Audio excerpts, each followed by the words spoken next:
not too long ago, we had Alan on the show, and his co-host, his co-CEO, the other badass on Next Level University is Kevin Palmieri.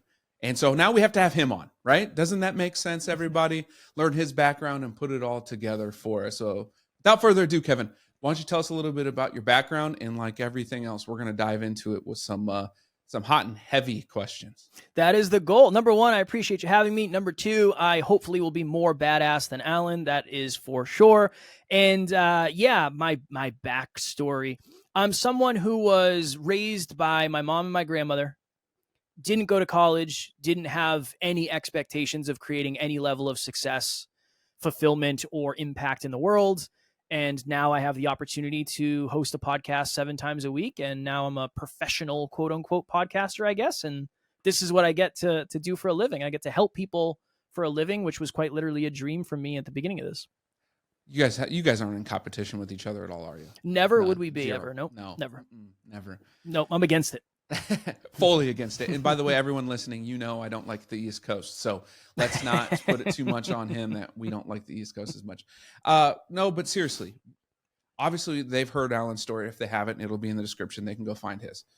But what brought you to the place of where you wanted to help others, right? Because that is not usually, there's always something that happens that you want to help others. You're not born out of the womb and like, best life ever, let's go help a bunch of people. Yeah. What had happened in your life to get you on this trajectory?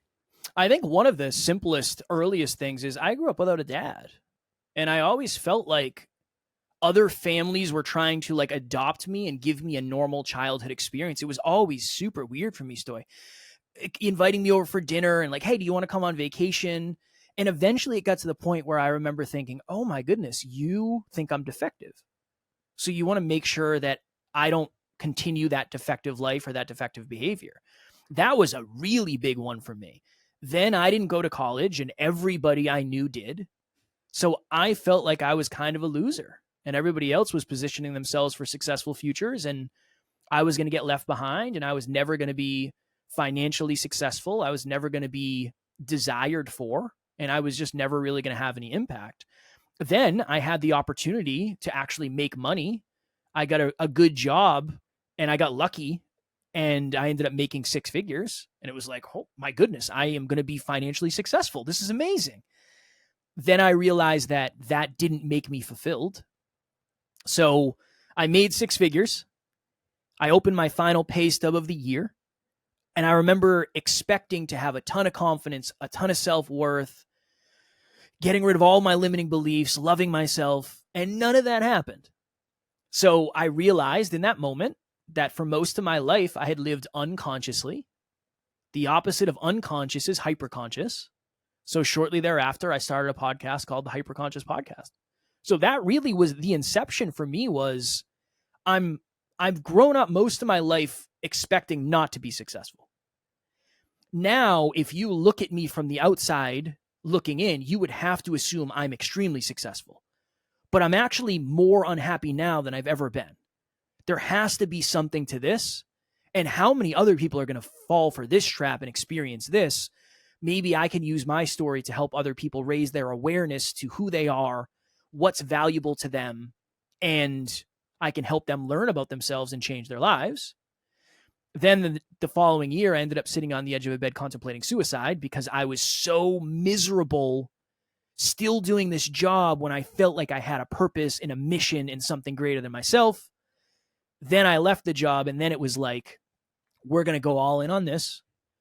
And if I could survive, if I could just survive long enough to make this any level of profitable, even sustainable, I would be the happiest, most fulfilled person on the planet. Because I get to talk about cool stuff every day and I get to facilitate the opportunity for change and I get to raise people's awareness. So it was really, there was a bunch of different checkpoints along the way that I kind of always felt alone. And honestly, there are still times where I feel alone. I don't really know anybody else doing things the exact way we're doing them, really. And everybody assumes it's one way. And then when I say it's like, it's not what you think it is, right? Like I grind my face off. It's not like we record an episode and then I get millions of dollars. Like that ain't it. So even today, I think there's still some resemblance of feeling like an outsider when you don't feel understood, if I'm being honest. Yeah, and I don't think that ever goes away. A very similar background, by the way. My father wasn't around, so I mean, we can hit upon that more. But I think what people don't understand, and when I've interviewed a ton of people, and what I do in my actual practice, talking about money and wealth, is not every person has their shit together. Most people do not have their shit together. Yeah. Listeners, they don't. They just don't. Those that you might seem like they do are the ones that usually don't the most, right? Yeah. And when you had alluded to, like, you still go through those things, I want everyone to know, like, we still have those issues. Just now, when you've come through it, you can recognize those, maybe go do some, maybe go to the gym, maybe something. You're able to stop the situation from spiraling. When you don't have those tools, you've never been through that experience, you just don't have those. And that's why you have your podcast. That's why we have our podcast. That's why we have all this content, is to hopefully trigger something to help you through that situation. Can I add real quick, real quick? Yeah. My goal is always to be authentic, transparent, honest, even if it makes me look bad, vulnerable. I want to be vulnerable. Yeah. I had a minute. This is no BS. Before this podcast where I was like, I don't know if I even belong here. We're talking about wealth. I don't know. Alan's the wealth guy. You already had the guy from NLU to talk about wealth. What are you doing? Do you know who I am? Do you know that I don't know anything? I had that before, and you come off as a very confident, competent human, and I was genuinely intimidated by that. It's like, I'm not going to be able to hang in this conversation. That still happens. I've done 2,900 episodes. Just a couple, though. That's just a couple. A few. Like, you'd imagine at some point that would just go away. It's like, right? Kev, you're going to be fine. You'll be okay. Worst case scenario, it doesn't hit. But that's still something that I work through. I won't say on a daily basis, but on a weekly basis for sure. Absolutely. And I think a big part, hearing your story and the background of your story, and I always allude to that, these two words, there's rich and there's wealthy. And one has to do with money and the other one really doesn't as much. I believe in your transition, you were rich. I'm not saying you were a billionaire or anything, but you were making six figures. You could buy what you want. You could live life how you wanted. You were rich at some point, and you were not fulfilled. You were not joyous. You were not happy, and you weren't giving back to others, which is wealthy. And so do you think with that definition, like, that's kind of how you were? You're like, oh, it's about money. Once I get the money, oh, everything's going to be great. And then you got it and you were like, well, this still sucks. And then now you've transitioned to more wealthy. Can you dive into a little that first? Yeah, I think that's pretty spot on. I assumed that money, external things fixed internal voids. So when I was, right before all of this happened in my story, when I was 25, my girlfriend was a model. I had competed in and won a bodybuilding show. So I was quite literally, you could see every vein in my body. I was jacked. High paying job, new apartment, sports car, every external thing. I had them all. I had all of them. But that didn't do anything internally. So I think that money, specifically, if we're talking about like the energy, the currency of money, it creates opportunities and options and choices. But it's not going to create internal change. It's not going to create fulfillment. It's not going to create joy. There'll be momentary bouts of happiness along the way. But I assumed that was everything. Now, wealth to me is an abundance of everything.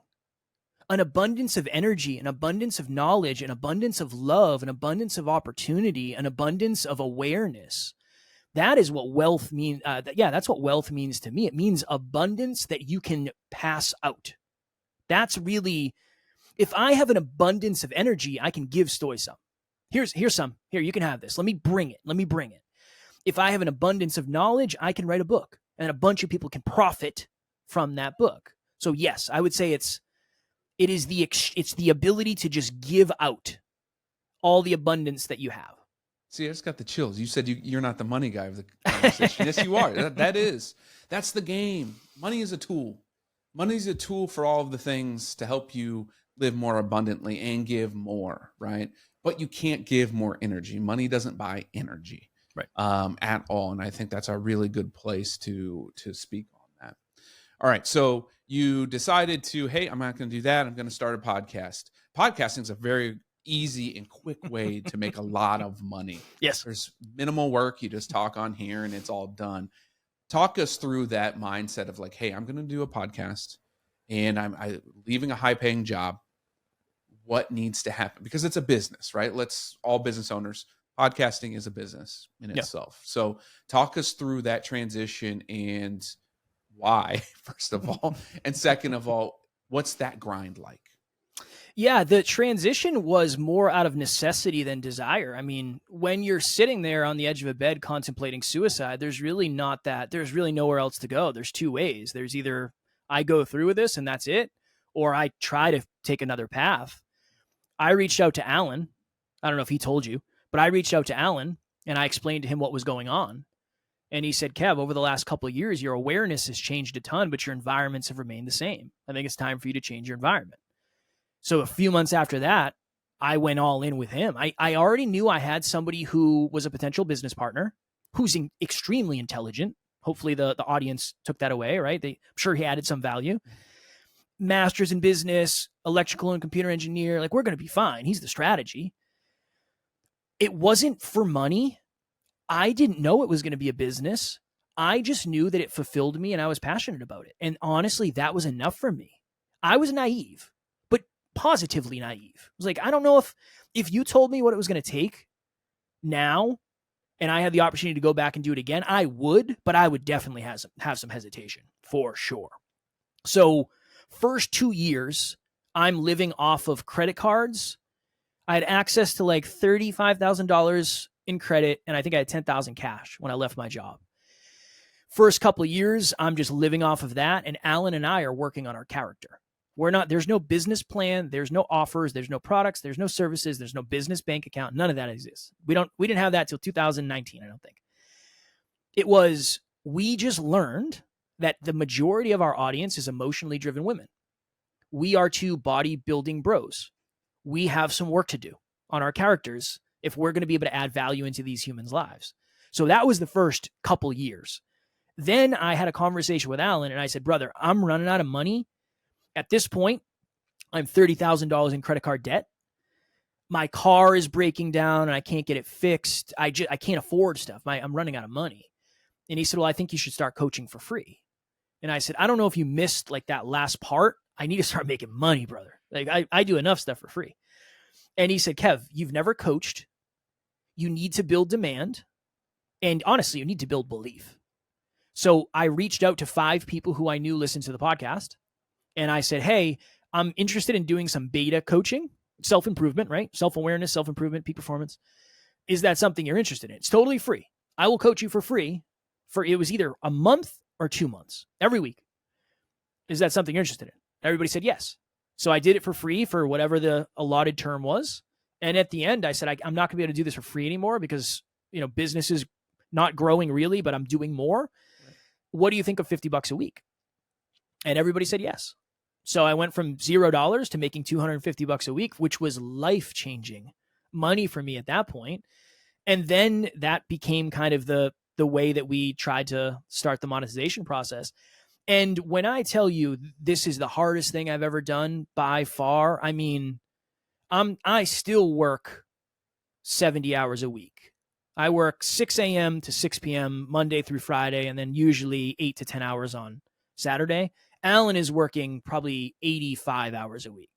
So between the two of us, it's very hard to compete with 2 people that are working over full time.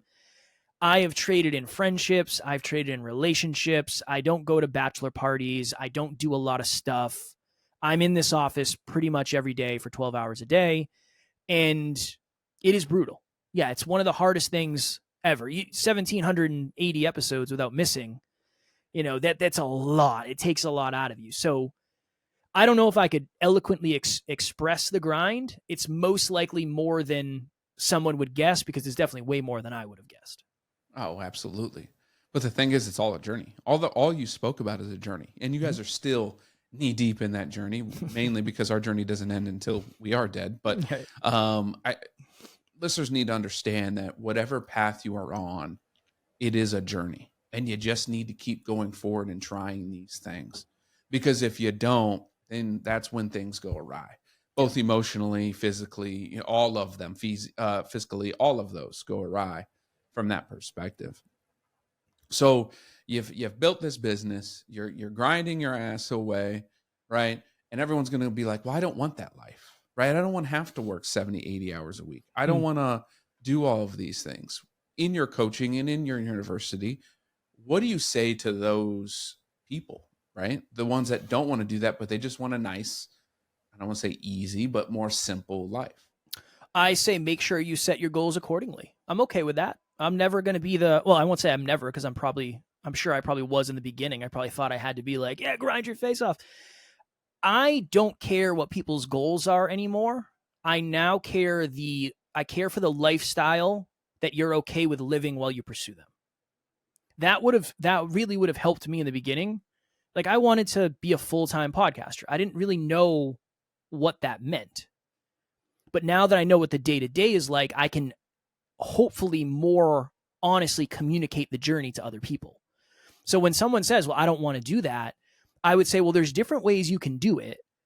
But based on the level of impact you're trying to have in the world, because impact is what dictates currency and wealth and income and richness, right? For lack of better phrasing, you're really going to have to put yourself out there for the next 5 years. Stoy, I've literally told people, I don't think you should try to do what you think you're desiring to do. Because what you value as a human is not in alignment with the process that it's going to take for you to get to where you want to get to. You want to get your kids off the bus every day? Yes. You want to be at all your kids' recitals and rehearsals? Yes. You want to make sure you eat dinner with your family every night? Yes. Doing what I do probably isn't for you. I'm not having kids for that reason. I've decided against it. I'm not going to have children. Eventually, maybe my wife and I will adopt, but that's further down the line when things are more financially, it's different. But that's a conscious decision that I am not having children because I know what this journey is going to take. So all I say is just make sure that your goals and the level of consistency, commitment, effort, focus, and sacrifice is in alignment, because it's up to you. I don't think the reason we stop our goals is because we get halfway and say, that goal doesn't really inspire me anymore. I think it's because we get halfway and realize, wow, this journey is way different than I expected. The goal is the same. The journey is what tricks us and trips us up. So yeah, when you're setting your goal, also try to have an honest conversation with yourself about, are you okay living that lifestyle for the delta between where you are and where you're trying to get to? That's really fundamentally the difference between, I'll go back to, the Olympics are right now, although this will come out well past the Olympics, between, Olympians and non-Olympians from an athletic standpoint. The dedication and time you have to do in your journey takes up a lot of those things that you need to be willing to give up. Yeah. Can you have kids? Yeah, absolutely. You can do all of those things, but you can't do them all at the same time. Right? Whether that is going to weddings, whether that is going to all your kids' sports stuff, you have to be able to understand what that journey is. And ultimately, that journey is a grind, and it does suck, but you have to embrace that part of it. As a former athlete myself, in a lot of ones that retire and go through it, it's the fact that we train in football, at least for 10 months nonstop to play 4 months worth of games for 11 opportunities at a minimum in college, right? Like, that's a lot of journey and grind for a very minimal output, right? And it's not as enjoyable as you think. But if you can take that grind and that journey and make it enjoyable, make it fit and align with what you're doing and how you want to live your life, then all of a sudden it doesn't feel like you're on this journey as much. It doesn't feel like you're on that grind. I would assume you don't feel like you're on that grind every day. Some days you'll get worn out, but it doesn't feel like that because it's who you are, what you're doing, what you're about. And I believe a lot of businesses fail. A lot of people fail in what they're doing because they do not align those things, right? They try to either keep up with the Joneses. They try to see someone successful on YouTube, Instagram, or whatever, or like, I want to be that. No, wrong. You don't want to be that. You want to be something that you are. We don't know what that looks like because we're all different. We all have different paths. How do you get people to kind of start to transition from, I want to be, you know what? I want to be Kevin because he's so successful. He's been on 6,000 episodes or whatever. I want to be him. That's really what I want to be. But when you speak to them, their passions aligned with XYZ, something else. That the first thing I do is I sit down with someone and say, what are your core values? What are your core beliefs? And what are your core aspirations? And how many of those clash together? If your core aspirations are whatever it is, to have ultimate time freedom, my thing ain't your thing. Most likely, the way I'm doing it, at least, is not. We do an episode every day. Like, there's never going to be full time freedom. So I'll sit down with somebody and I want to talk about what do you really, really deeply value in life that you think if you had to give up would create an unsuccessful, unfulfilling, unaligned, misaligned life. I always start there. And then it almost becomes, with that new information, I want to watch you prove to yourself that you still want to take the same journey. Based on the fact that maybe now, for the first time ever, you're understanding, oh my goodness, my ambition is secondary to my family life. Cool. Awesome. Good for you. I'm so glad you figured that out now and not 6 years into your journey. I had a client who started a podcast. And I said, what are we doing? Like, what do you want to do? Why do you want to do this? And he said, I want to be Gary Vee, man. And I was like, oh, okay. I said, look, I don't know what it's going to be, what it's like to be Gary Vee. No clue. I can imagine it's probably worse than I think in some ways, but better than I think in others. I said, based on what I know about you, you want the results that come with that, and you want the convenient opportunities that come with that. I don't think that's what you want to dedicate your life to. So we had a very, very honest conversation.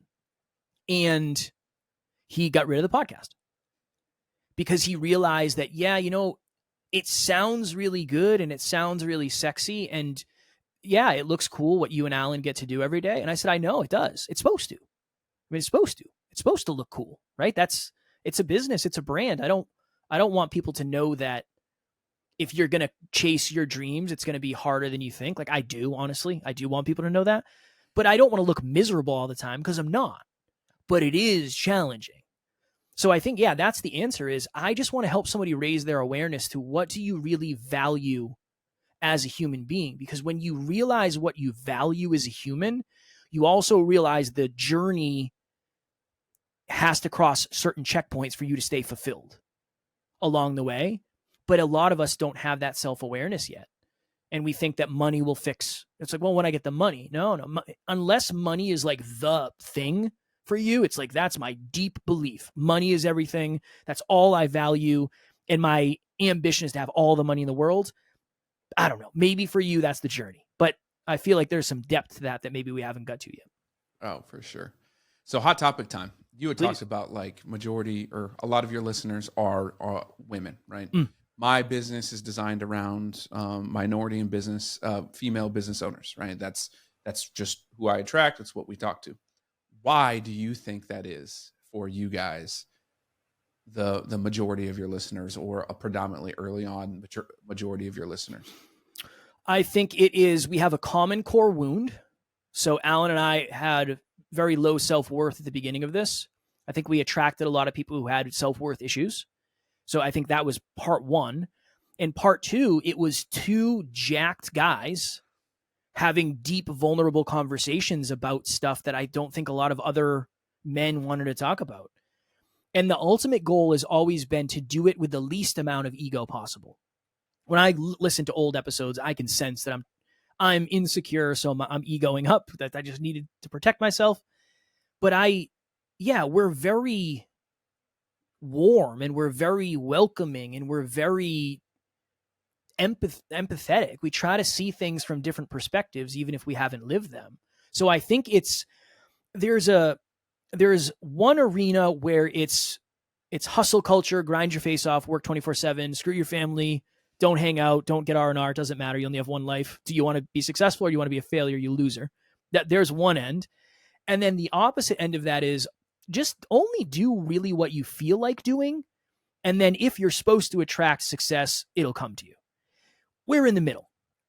So I think we speak to an audience that has tried to do nothing, that didn't get results, and who has tried to do everything and burn themselves to the ground.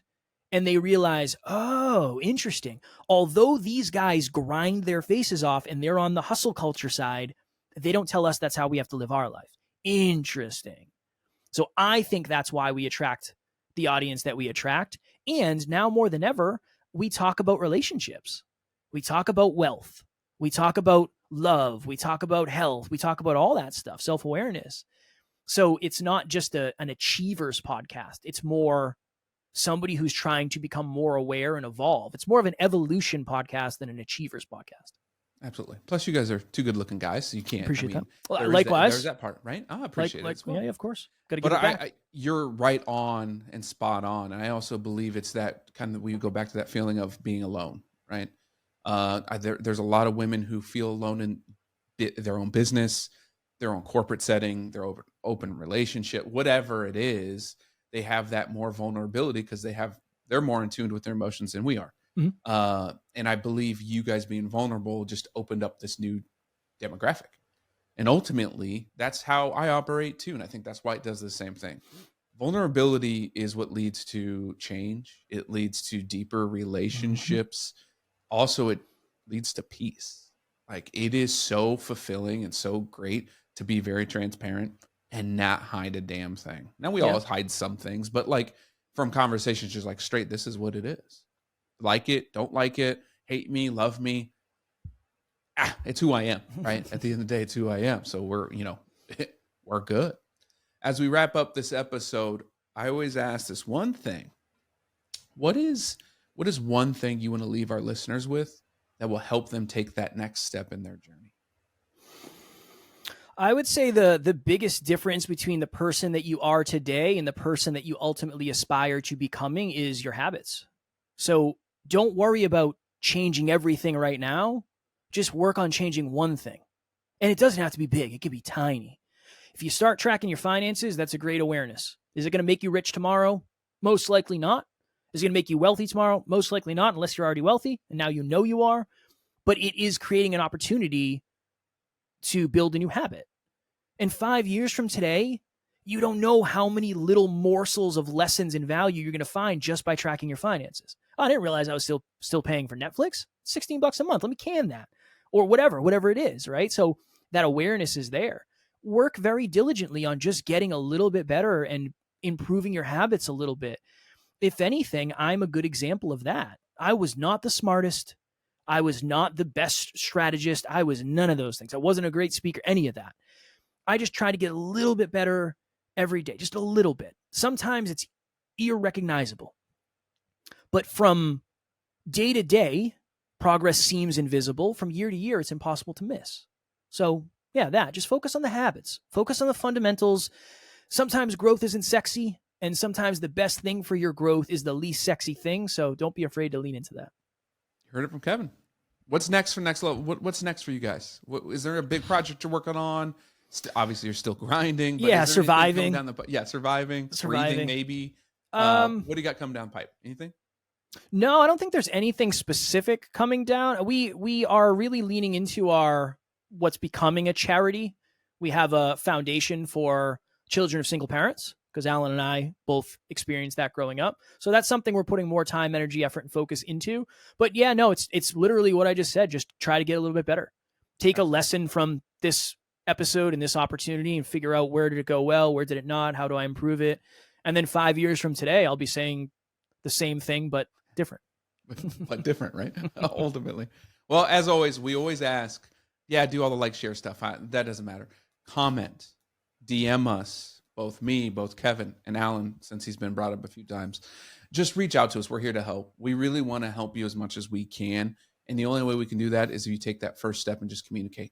One way or another, we'll guide you on some path. So we appreciate you, Kevin. We're going to have all of your links and all that stuff as well. Thank you. But keep grinding. The preceding program was sponsored by Black Mammoth. Any awards, rankings, or recognition by unaffiliated third parties or publications are in no way indicative of the advisor's future performance or any individual client's investment success. No award, ranking, or recognition should be construed as a current or past endorsement of Black Mammoth. Information regarding specific awards, rankings, or recognitions is available on the Black Mammoth website, www.blackmammoth.com. All investment strategies have the potential for profit or loss. Investment strategies such as asset allocation, diversification, or rebalancing do not assure or guarantee better performance and cannot eliminate the risk of investment losses. There are no guarantees that a portfolio employing these or any other strategy will outperform a portfolio that does not engage in such strategies. This broadcast should not be construed by any client or prospective client as a solicitation to affect or attempt to affect transactions and securities or the rendering of personalized investment advice due to various factors including changing market conditions. The information discussed in this broadcast may no longer be reflective of current positions or recommendations. While information presented is believed to be factual and up-to-date, Black Mammoth do not guarantee its accuracy, and it should not be regarded as a complete analysis of the subjects discussed.